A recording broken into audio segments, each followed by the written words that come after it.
A deep change in the way that we live requires a deep change in the way that we think. I'm Carla Reeves, and this is Differently. This episode really inspired me. I literally just got done talking with Michelle. I had the opportunity to reconnect with her. She was one of my clients back from 2012, like my early days of coaching. And to be able to follow up with her story and share it with you makes my heart so happy. Get ready to open your heart and mind, reflect on your own dreams, and may her courage inspire yours. Meet my friend, Michelle. Welcome to Differently. I have a very special guest today. Michelle is joining me, and Michelle and I, oh my gosh, Michelle, I think we decided we met in like 2012. So she's a past client and dear friend, and I'm so excited to have you. Thank you, Carla. I'm excited to be here today. And yes, we met in, I think, 2012 when you were starting out. And I was an art educator at a school that had health fair. And I stopped at your booth and just love the idea of you being a life coach, because I just don't really like the word therapist, but and I love to write. So the journey with you was just great. And at that time of my life, the support and wonderful guidance you gave me was really great. And how you pointed out things I probably wouldn't have known that I was writing or saying or doing. And it really led me through that time of my life. So thank you for that. You're so welcome. It's been such a joy. And I think I think we've reconnected a few times. And then recently popped into one of the classes that I offer, and it was so fun to see you again and reconnect and discover that you were publishing a children's book, which you had talked about in our journey a long time ago. And we'll get to that part. But let's go back, paint a little picture for people of kind of where you were when we met and like where you find yourself in this moment.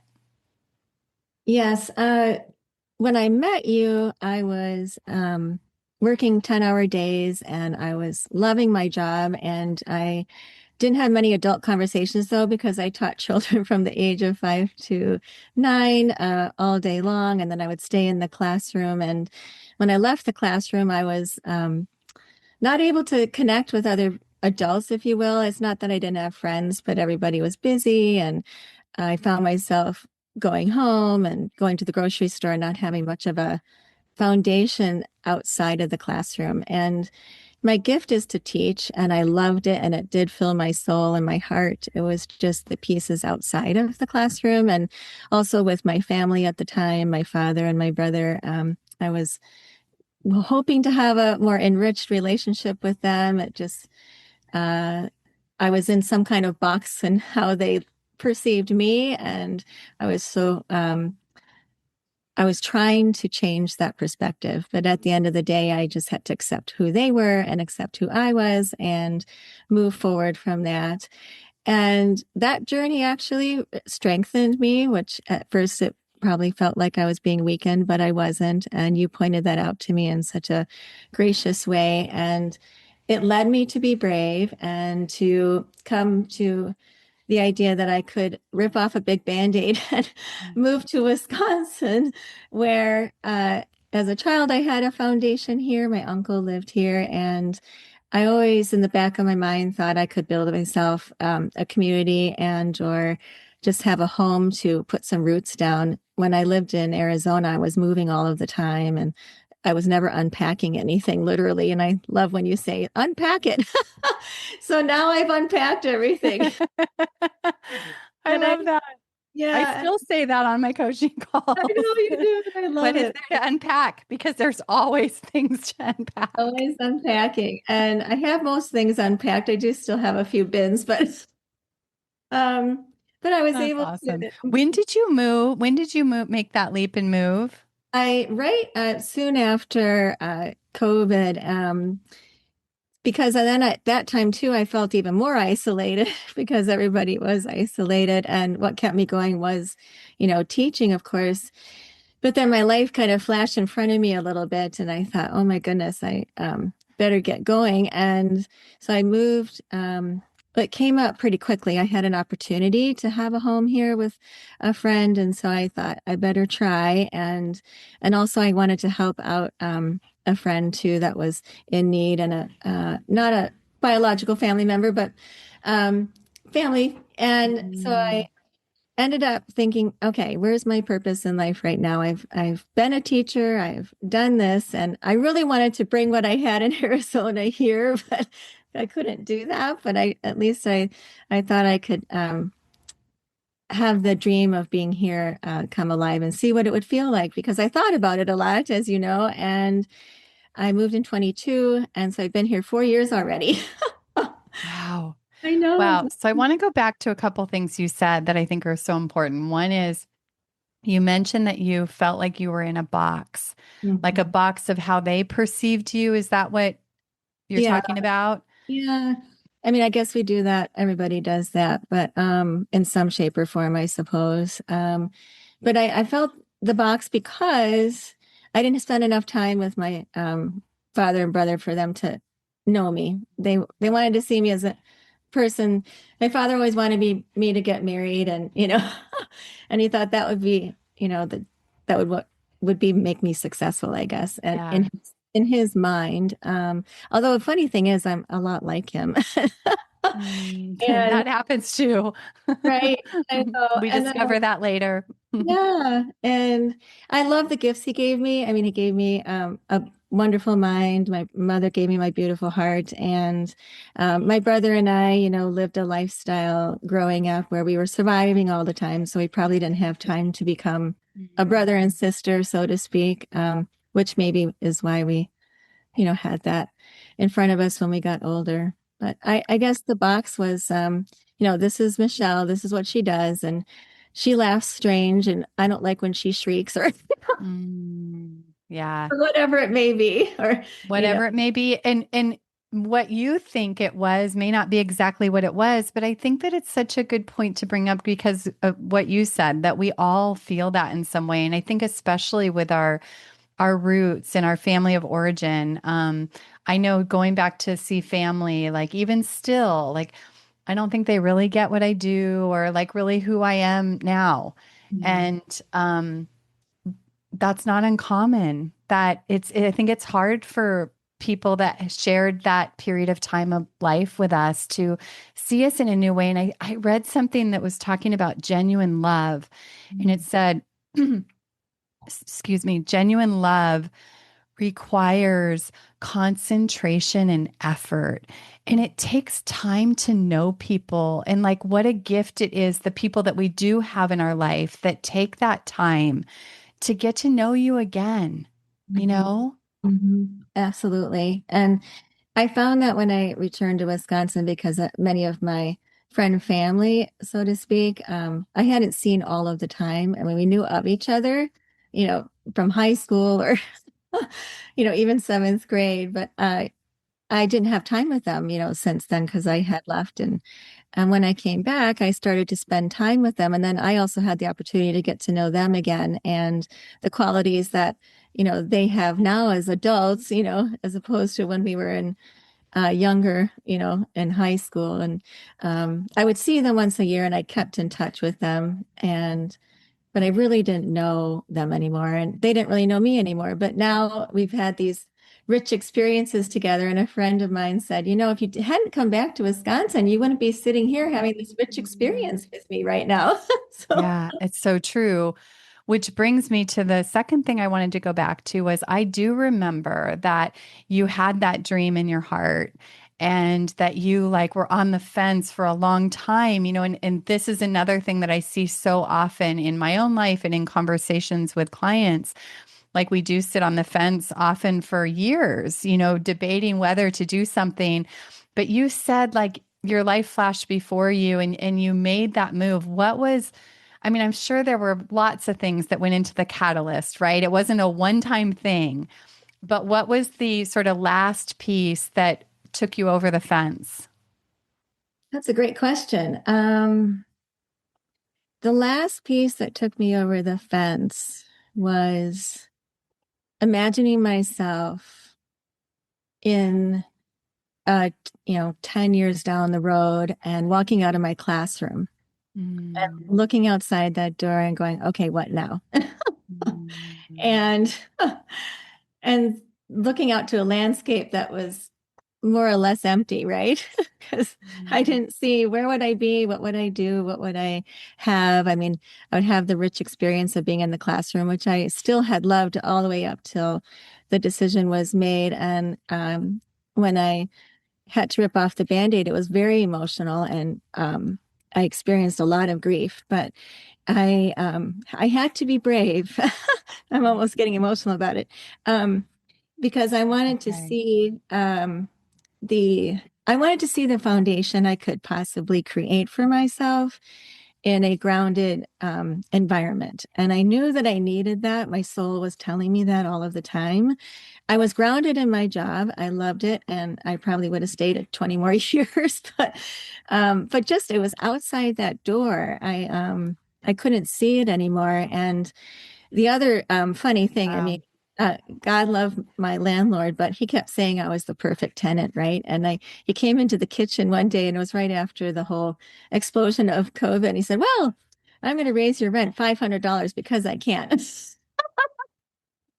I Wow. thought, wow, That was okay, like another nudge, like, okay, right. right? I mean, Sometimes that we need next year, those. right? And then next year I could be another $500, and I just thought, my goodness.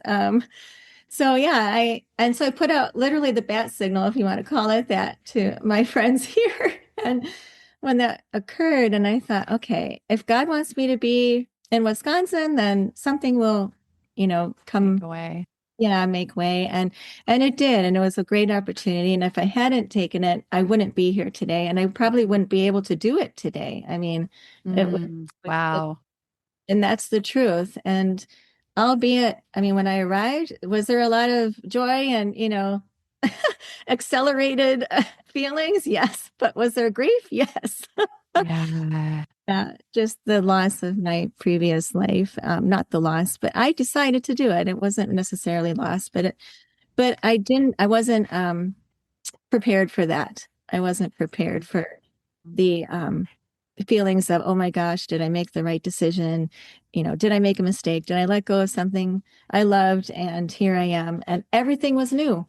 Regardless if I was back in a place that I wanted to be for so long, everything was new again. Where I lived was new. The people around me was new. My friends that I had for many years, it was new again. Yeah. Yeah.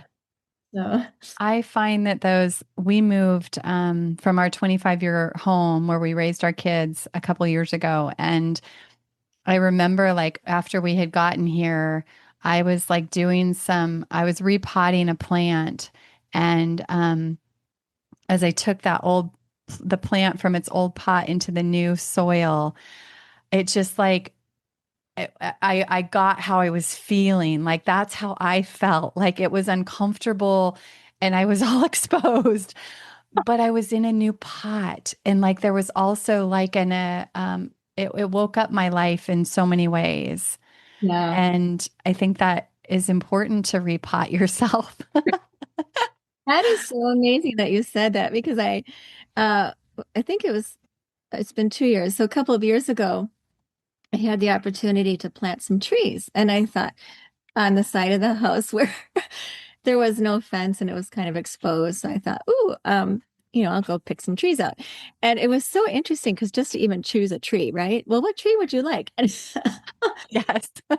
you know, so these wonderful landscapers came to plant the trees, and I will tell you the overwhelming feeling of seeing these trees being Mm, planted into the ground, and all mm. of a sudden I felt so elated. And I think I finally 2 years later was like, oh my gosh, I have some roots. Look at these roots that are in the Oh, ground. These trees yes. that I chose. And I actually named each tree after one of my elders, like my grandmother and my father and my Oh, mother I love that. and my uncles. And it all was inspired because I had lost a tree in a snowstorm, and so that one had to go. And I thought, well, I'll replace that tree. Okay, well, why not get some more trees? I love that so much. So The trees and the roots. Yeah, sometimes we want to rush that process, yeah. but it wouldn't be the same had we not taken the time to grow the roots. And that's beautiful. So this has also led you on a new journey and another leap. So I would love for you to share with us about that. Yes. Well, that I'm I think this opportunity of being here, I haven't been in the classroom necessarily, obviously, as much as I was in Arizona. And I always had a dream about being a children's book author. And I've had it since fourth grade, I think. Wow. And that's the truth. And I can remember the day when that was sparked literally in my soul. And my mother, Tell us about that. yeah, the spark, yeah, the fourth. Yeah. Yeah, my And mother, and also you were an art teacher. I don't know if you've said that, but I just want the listener to know, like you were an art teacher, right? yes, yes, Yeah. Okay. art educator, and that started spontaneously too. But I feel that my journey has been very fluid in that regard. But in fourth grade, my mother and my brother and I, we would jump in the car and we traveled a lot and went coast to coast. And she knew that I loved to write. And so she took me to one of the, campy kind of drugstores and, that had little bits and pieces. And there I found a journal. And I thought, oh, and it was one of those with a lock and key and everything. But I remember it was a bunch of little flowers and my favorite color, purple, and it had lines in it. And I felt so special to be able to write in this journal. And I literally would just write about my day, right? I woke up at 8 o'clock and and mom and I are going to go drive to California now, or so that started it. And then, Um, and she always encouraged me to write. And I have so many bins and bins of journals, and that was amazing because I really needed to write. And uh, my intention was to become a children's book author because a friend of mine actually said one day, just out of the blue, well, I'm writing a book. And I thought, oh, what's that? And my grandmother always read me children's books, and I always would imagine the pictures um, and the words. And my aunt Lillian was an English teacher, so she encouraged me to write. And I always thought someday I'm going to write a children's book, and I know it's going to come alive, and I just don't know when it is. Well, mm, one day in my beautiful home in Wisconsin, I was looking out the window and my neighbor grows these 20-foot sunflowers. They're really tall. love those. It was, yeah, late summer. And I peeked out the window and suddenly what came to me was a title for a book called The Tallest Sunflower. Mhm. And I wanted to write it about Vincent Van Gogh because he loved sunflowers. So I saw the flower and I went and I wrote this framework for the children's book. And that was in 2024. And I had it in my laptop, and I had written it. And I thought someday I'm going to find somebody to illustrate it because I didn't want to illustrate it myself, even though I probably could have, but I wanted my words to be in their purest form and then have somebody else possibly interpret them and, you know, collaborate with them. So it sat on my computer for 2 years. And then I, just like you, just how we kept meeting up on your podcast, I had a friend who was an artist in Arizona sending out her weekly blogs and our monthly blogs. And she said, I'm going to illustrate a children's book. I'm going to try it because she's a painter. And I thought, oh, I'll write her. And that was in 2025, just last year in the summer. So I reached out to her. I said, I have a children's book. Would you like to illustrate it? And she said, oh my gosh, that would be a great project. And she goes, well, let's talk on this day. Well, it turns out our first conversation on the phone was on the day that the book is about Vincent Van Gogh. It was on the day that he had passed away that we first, Wow. yeah. And she Like goes, you just realized that after? no, she said, do you know that this is the day that he Oh passed away? my Yeah. gosh. And I thought, oh my gosh. And then at the end of the conversation, she said, well, actually, I'm going to be in Chicago in a couple of weeks. Why don't we meet at the Art Institute? And I thought, that's only an hour and a half from me. So we met at the Art Institute and in Chicago, and there's a portrait, a self-portrait of Vincent Van Gogh there. So we took a picture of ourselves in front of the self-portrait. And then I also bought her a magnet of that portrait to give her to take home to, Oh, I love that. yeah, to start our journey. And it was amazing. We got to have lunch and we got to talk about the project. And that's where the seed was planted. And then we got everything organized and then started to meet. And our ideas were, in sync. And I let her run with it and interpret my words. And it turned out to be a really beautiful book. And the other interesting thing, the title, which was originally The Tallest Sunflower. I think I told you this when you're doing something silly like washing dishes, sometimes ideas come in. Yes. I was washing the dishes and all of a sudden Heart of Color came into my mind. And I told the illustrator that I said, I had this other thought. And then that prompted the cover art and it prompted to have a heart on every single page that the children could find. And so we ended up calling it Heart of Color, A Gentle Look at Vincent Van Gogh. Yeah. Wow. Oh my gosh, Michelle, when you just said that, like heart of color, my friend, that is you. Like that's when I think of you, like that is you. And you guys can't see her, but she's sitting in front of me with a beautiful coral scarf today. And like that is you.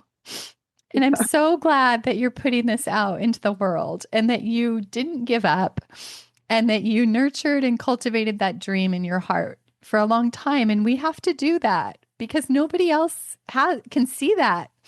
Only you Yeah. Oh, thank and you. God. Thank Yeah. God. Thank you so much. That's means so much to me. And it's exactly it. I didn't give up. And there were many times when I thought, this isn't enough or, oh, that's the kindest thing you could ever say. Thank you so much. No, it's just true. It's just true. That's maybe why that maybe God said, hey, add Heart of Color as the title. Oh, and that is, it's so connected to everything, isn't it? Yeah, my one thing going back to my dear father, he said one day, just out of the blue, he said, "You have your mother's heart." Oh, So, wow. and her heart was amazing, and in the Colorful. yeah, exactly, it really was. And in the dedication, I honored that because it began with her um, and her ability to just have joy no matter what was going on. Yeah. Oh, that's beautiful. Yes. Wow. Woo. That surprised me. Surprised me too. Thank you.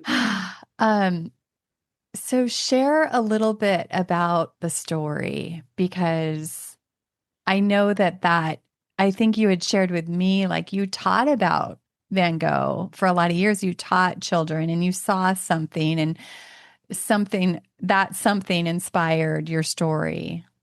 And of Yes. course, we want people to go get a copy Yes, of and course. we'll share that later. Okay.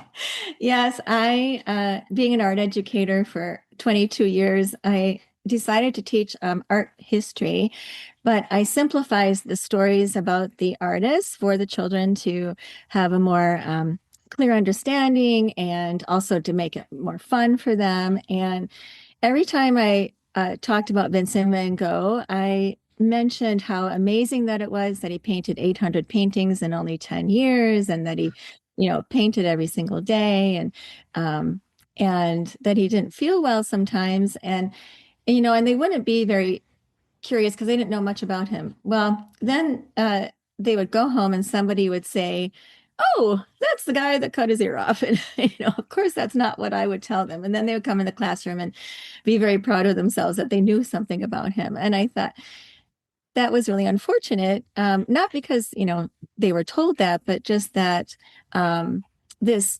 amazing painter that we honor today, and his work is in museums and it's all over, magnets, for if you will, and journals, and his images are everywhere. And why not have the image of him be also beautiful like his paintings? And why can't we let go of whatever he was feeling or whatever happened in his life? And it goes back to, again, being in that box, like the perceptions we have of, oh yeah, I know that, and that's all you know.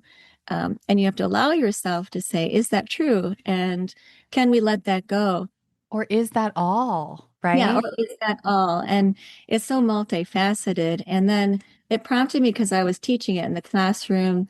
I decided to take a little tour, a solo tour to places in France where he painted. And I wanted to get closer to what I he, didn't know that you traveled on your research. yeah, I did. Well, this was, Beautiful. but yeah, it was the beginning of the journey, right? And Yeah. the foundation for what I have now, about his story. And it was a wonderful journey. I met people along the way, and it opened up my own eyes just to see the physical landscapes and the physical places. So I went to the place which they called in the history books, if somebody's listening and, oh, well, she doesn't know anything about him. Like, that he stayed in a quote unquote asylum. But when I went there, it was the most beautiful property I'd ever seen. It didn't look like an asylum at all. Wow. The tour guide even said that at the time when he was there, the nuns didn't feel that he was harmful at all. And they would just let him wander the grounds in the daytime and let him paint because they knew that he needed to paint. Mm. And literally all around the grounds, there were areas that still looked like that he just stood there and painted it because, the trees and how he painted the trees. And you could just see the way that he saw that and saw nature and perceived nature. And that was the most profound stop, Mm. really, that I found in that tour. And then I went to the place where the night cafe that he painted was, and that's still there. And I sat in one of the chairs and um, and said, "Here's to you, Van Gogh." Wow. Yeah, and then you're on trains in France, and it was a time when the sunflowers were all blooming, and I just imagined, what it must have been like, and how he must have been out there. In one of the pages of my book, I have him painting in a sunflower field from morning till night, and how warm it must have been, or and Yeah. that he had the motivation to do that. Well, So, and then you told me about, right, how he was a writer and mhm. that part of his life. Oh my goodness. Yeah. I went to an exhibition in New York at the library, and there were cases and cases and cases of letters to Theo, his brother. And they were beautifully written in pen and ink, and they had sketches and very detailed writing. And I just thought, he must have, it was a form of journaling for him, and to record what he was seeing and what he was feeling. And he wrote so many that one of the postmen in a village he lived in, um, you know, befriended him, and Van Gogh painted a portrait of him I love as a that. gift because they saw each other often. And if you think about that, I mean, this is, the 1800s, and that he was writing that many letters, and that Theo was his conduit for his Mm. life and describing his life. And again, they were so beautifully written. And I just remember the penmanship, and that he was drawing sketches there Mm. too. Yeah. So I'm Wow, that is so beautiful. isn't it? I know. Yeah. And because I think, again, like the reason I write too, I mean, sometimes you don't see, actual people, and he didn't have a lot of friends in his life, unfortunately. But he knew that he could write to his brother, and thank goodness he had that person in his life. Yeah, and the connection that was made with the postman, like I just think that's such a reminder of the little not so little maybe, but those connections in our life that maybe we don't even think about that we're making, that are a part of, that every day or however frequently he was sending those letters. How beautiful. Yes, very beautiful. And in our lives today, I mean, how simple is that, right? Just to see the simplicity of, um, you know, oftentimes we put people on these big pedestals. Oh, they're doing this and they're so successful and this and that. And you forget about just the groundwork of life, right? This Yeah. people that, might be your server at a restaurant, or, the, um, the person at the post office, literally. And, you know, Yeah. Or I see Bob walking his dog almost yeah. every day. You know what I mean? It's just like a little passing, a little exchange. Mhm, Um, that mhm. you just don't know how much that matters to us or to the other person, or you just don't know what you're building. Right. Yeah. And or Yeah, how that's you you someday for whatever reason. Yeah.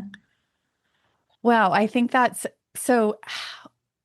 I mean, I think I already know the answer to this, but I just, where are you in the story? And I think you've kind of already said it a little bit. Yeah. Where do Um, you find yourself in his story? And that's for the listener too.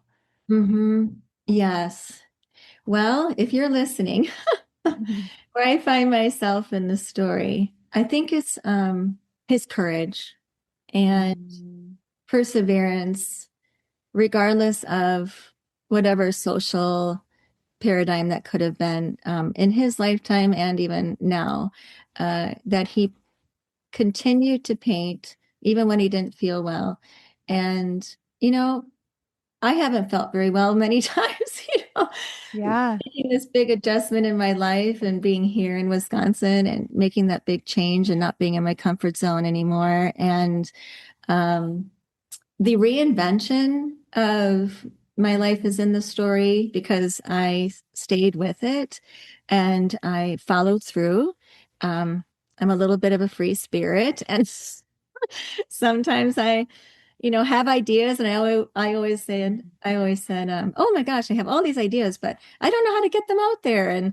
And finally, all of the things, hooked together. And Van Gogh had no idea that his paintings were going to, be everywhere in, this present day, but he continued and he persevered, and thank goodness he did. And I think that's the biggest part in the story. It's really about overcoming limitations, um, and stepping out of your box.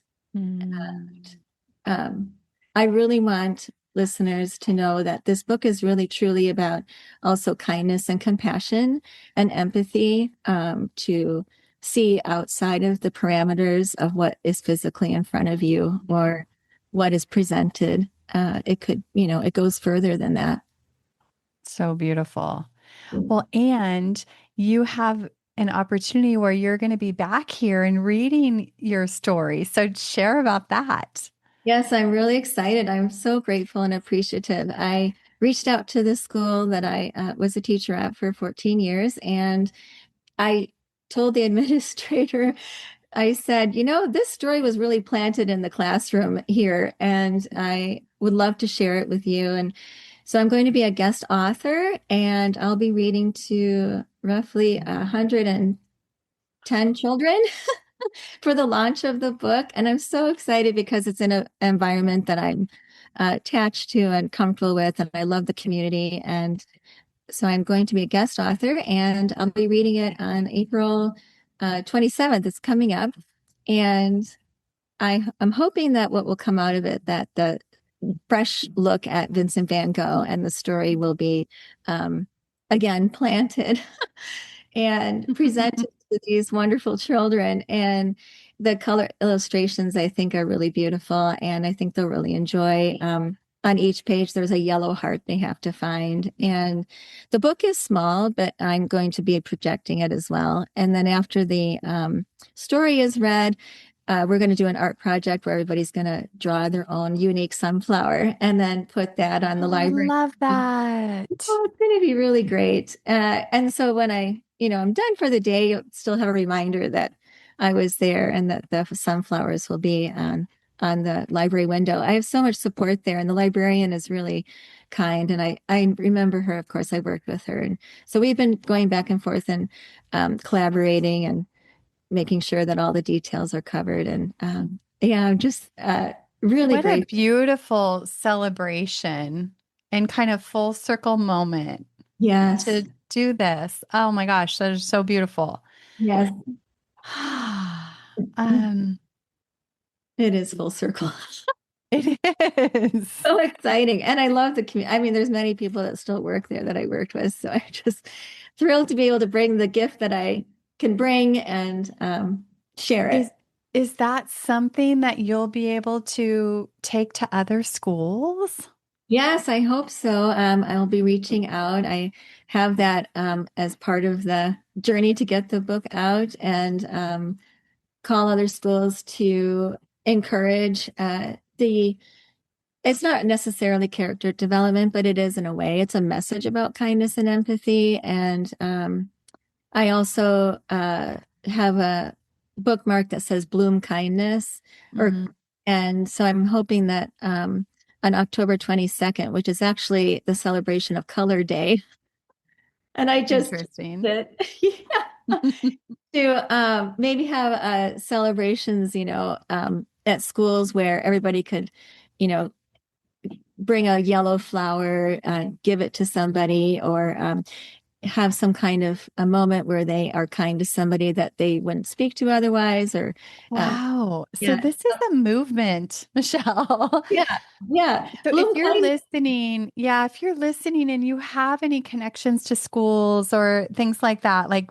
reach out to Michelle and let's support her journey. That is so beautiful, my friend. I'm excited I about. didn't know that part. Yeah, And Bloom I County. didn't know the part about the sunflower art project that follows. Yeah, I just thought it would be really fun for them because I love drawing sunflowers. It's a little bit about that too, but yeah, it gives them the opportunity to be an artist as well. Since I am speaking about an artist, and Well, and it's also a story of creativity and following your dreams and courage and taking risk because that's your story, exactly. you know? Yeah. Yep. Yeah. And I do have a piece in the book that says, in the introduction, it says, um, it is very brave to be an artist, and it's Mm. also very brave to be kind. Oh, yes, I love that part. It's so true. I used to Bo. Yeah, I used to share that with the children in the classroom. I said, I know that, sometimes they would feel worried about to make a mark on the paper. And I said, it's really brave to be an artist and it's okay. And every part of what you're going to do on that paper is part of you. It's not, I can guide you, but you don't have to make the perfect heart or you don't have to draw the perfect sunflower. It's about you. And that's, exactly what every artist is. That's why we have art and that's why we have creativity. Mm. Yeah. Wow. My husband started painting. I didn't know this was in him the last couple of years. And I've learned so much just hearing him talk about his process Mhm. because he talks about how he's had to learn to play again, like how hard it is to start. And he talks about just throwing paint. And when I'm struggling in my business or something, he'll just say, stop thinking about it, just go throw paint. Yeah. And like it is hard, but it is.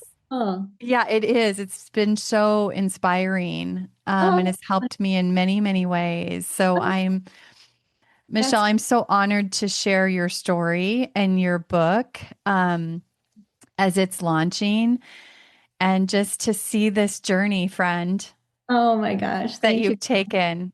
It's an honor to witness. Oh, thank you. It's an honor to be here, really. I really appreciate you.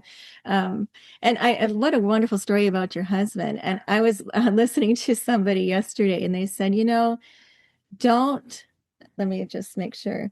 No matter what happens, keep your childish innocence or Mm, your childlike innocence.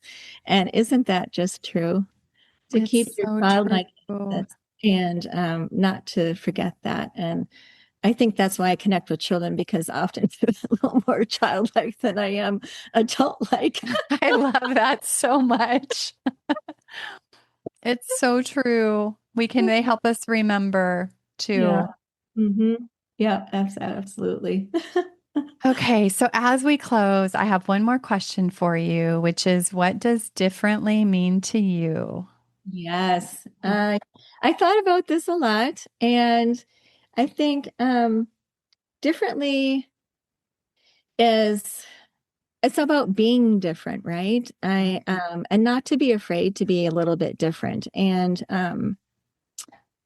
the the uniqueness that we each have, I mean, there's obviously we all have, well, not all, but it's the physical person that we are, but then there's the uniqueness business that's inside of you, right? I like And that. and to be different is we're born different. Everybody's born different and just a little bit different. And it's okay. And you don't have to close Mhm. that off and you don't have to, you know, just go with the crowd or have to be with the crowd. It can be okay to release yourself and allow your gifts to come forward. And whatever those gifts are, they're going to naturally be different. Mhm. So I love And being, it's never too late. yeah, and I don't actively try to be different. Like, oh, well, I'm gonna, color my hair purple today, and because I want to be different. Although I've had purple hair before, but but I just know that my differences are my gifts. That's what God gave me, and that's really it. That's our differences are seeing the world differently is what I was born with. That's my soul. What a perfect note to end on, friend. I thank you so much for sharing your story. And please tell everybody where they can go get a copy of your beautiful book. Yes, it's going to be as of May 7th, excuse me. You can find my book on artful, ARTFUL spark.com. And it is my website that has also teaching videos on it. And the book is also going to be on there where you can purchase it and then it will be sent to you directly. Beautiful. Go get a copy of Michelle's book. Michelle, thank you so much. My heart is full from this conversation, and I hope yours is too. And those of you listening, I hope that I just know that this conversation had to have touched you in some way. So thank you, Michelle, from the bottom of my heart. And I'm so excited about this for you. I can't wait to see where it goes. And maybe you'll be coming back and sharing more stories. Oh, absolutely. I have many more. I can't wait.